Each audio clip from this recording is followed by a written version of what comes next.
cognizant of what's going on abroad. Frankly, I think we have a couple hundred in the United States. I think China has somewhere close to 3,000 peer-to-peer lenders. But we're also interested beyond just the lending side of things, also payments activity. So how is the mobile phone now being used to help serve people that that are untouched or are unable to really transact unless they have fiat, paper currency? And so we're doing a lot of analysis on that. In 2016, we came out with a big report on the U.S. online non-bank lending landscape.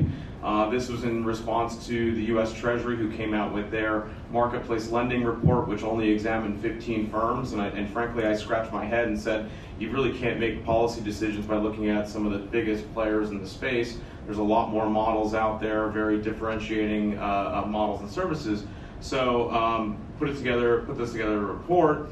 And this is what we do. We try and inform and educate and really to let others know about what's really going on in this space.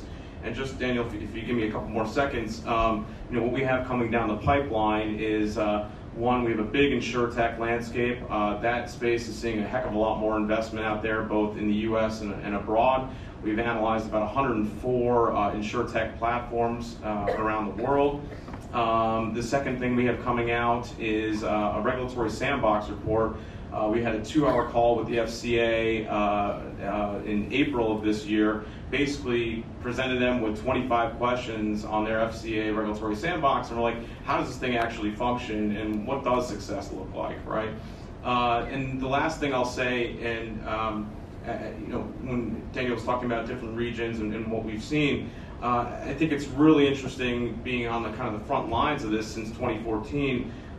You've seen jurisdictions kind of focus on fintech in a variety of ways. One, if you look at the UK, very interested in fintech, but not for technology's sake, more for the fact it could drive competition in its markets, right?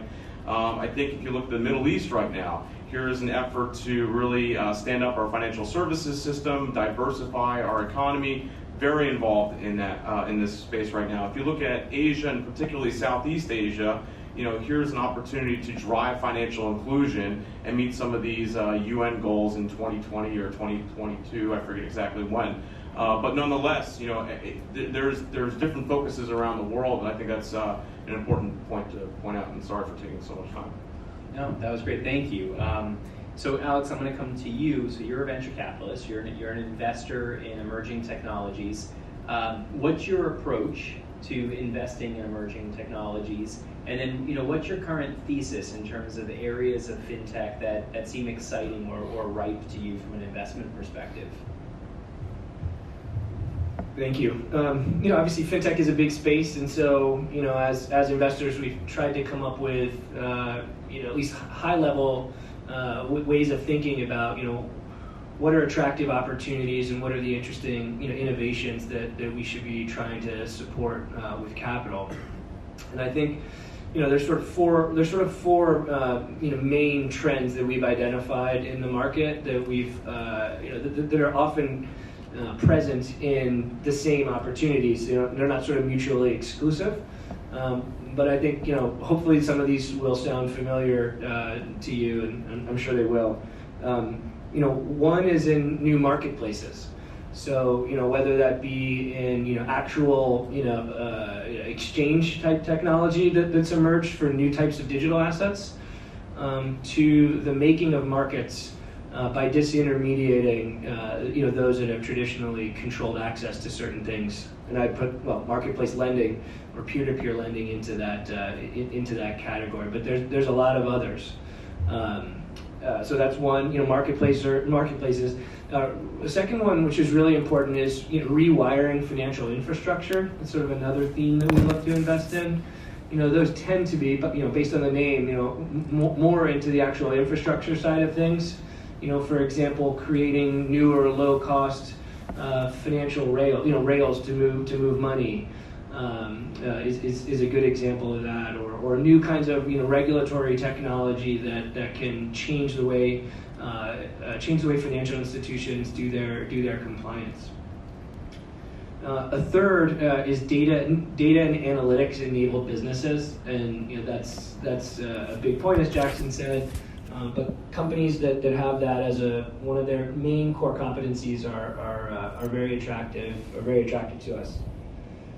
The last one, the fourth one is new distribution models, and that's been one of the big themes in fintech, and a lot of companies, that's actually the main area where they're innovating. We see a lot of this in insurtech, with new and shiny front ends, but are kind of the same back end infrastructure, and so oftentimes that can be combined with others of these elements as well. In terms of the thesis behind Fenway Summer, Fenway Summer was started by my partner Raj Date when he left government, where he was the acting director and then the deputy director of the now called the Bureau for Consumer Financial Protection. But he left government with the idea that if an investment firm can build core competencies on the regulatory, legal, and compliance side, we can help these young financial technology innovators build stronger foundations that ultimately can result in new and powerfully sustainable business models. And so that's been a theme for us throughout. And as a result, we have tended to try to find entrepreneurs who have very ambitious goals, but that are conscious about building strong foundations from the beginning, and not sort of taking an approach where they ask for forgiveness rather than permission.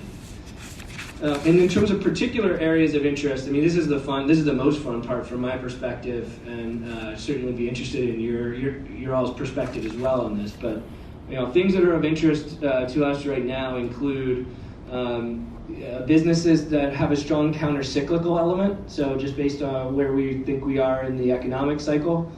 An example of that would be, new models for debt settlement or helping consumers in financial distress. Digitization of tangible and real assets, I think, is a particularly interesting one.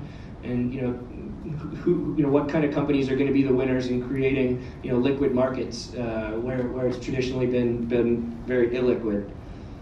Infrastructure in the digital asset space, we think, even though there's been very successful companies that have been created in that space so far, there's substantial opportunities, and probably the most successful companies in this space are ones we potentially haven't even seen yet. We continue to think there's a lot of promise in enterprise payments, just the volume of enterprise payments and the amount of payments that are still moved by large companies over traditional high-friction, high-cost rails. Financial planning and helping to educate consumers on their entire financial picture. It's partly financial education, partly personal financial management.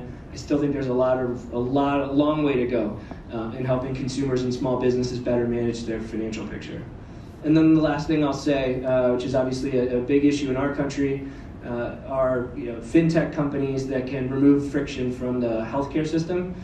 Particularly on the healthcare payment side, and helping consumers that are struggling with interfacing with the complex system we have here. Actually, Alex, I'm going to ask you one quick follow-up that occurred to me. Are there particular areas that you think are overhyped or